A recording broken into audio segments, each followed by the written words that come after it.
Alright guys, went ahead and pulled the harness loose. We have oil sending unit, knock sensor. By the way, this thing has dual knock sensors. The AC plug and the high pressure switch for the AC. And there was a little tab that held these two wires together. And there's a big ground wire. Once I get my bell housing bolt out, I'll take that ground wire off.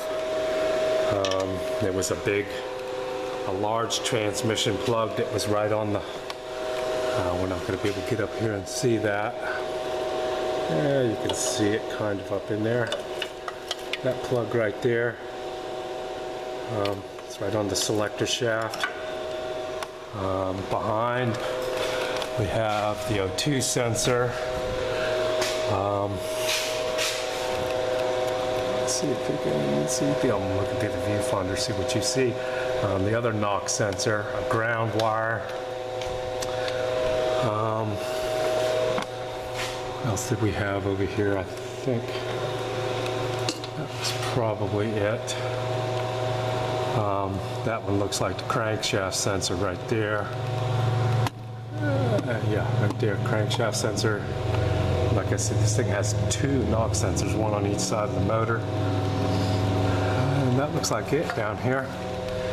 Here's the harness, the two sensor wire, the ground, knock sensor, and crankshaft sensor.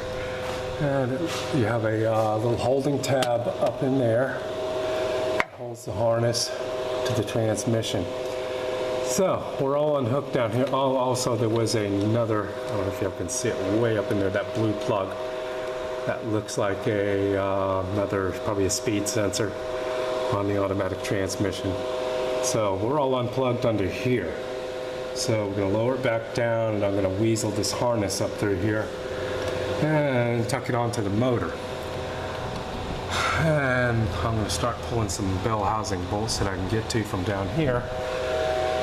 That one there, that one there. We got the axle shaft bearing housing. It's got to come off from the engine. Some of these, if I do end up pulling the cradle, some of these you can't get to from underneath, so when the cradle's sitting on the ground. So we're going to go ahead and pull all these that we can get to under here. Looks like a bolt running right through there. Man, I don't see, oh okay, I see it up in there. Wow, that looks like a tight spot.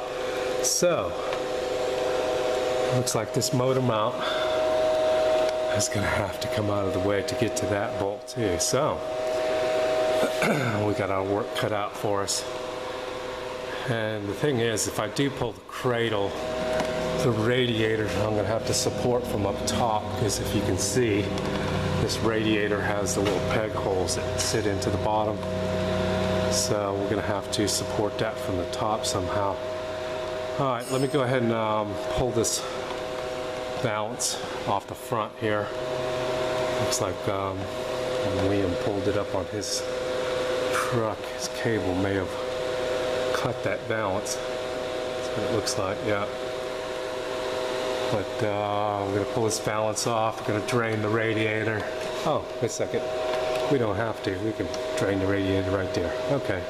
I'm learning as we go too, folks. So, what you see is what I see. And let me go ahead and get the oil drained out, get the antifreeze drained out. Take me a lunch break, or a breakfast break. Speaking of brakes, I don't think there's very much on this. No, there ain't. So, probably put a set of brakes on it, turn the rotors also. For a used car dealer, this guy is awesome. I don't see how he makes $1. He fixes everything. Anything I find wrong with the vehicles, he fixes them. Not your typical used car dealer.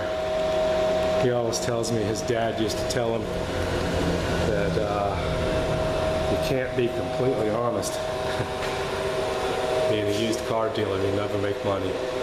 But Mr. Alford is a very honest man. He tries to fix every single thing on the cars, even the little cosmetic things. Alright guys, we'll come back after we get the fluids drained, eat some lunch, and get back on it. Alright, thanks for watching. Y'all stay tuned.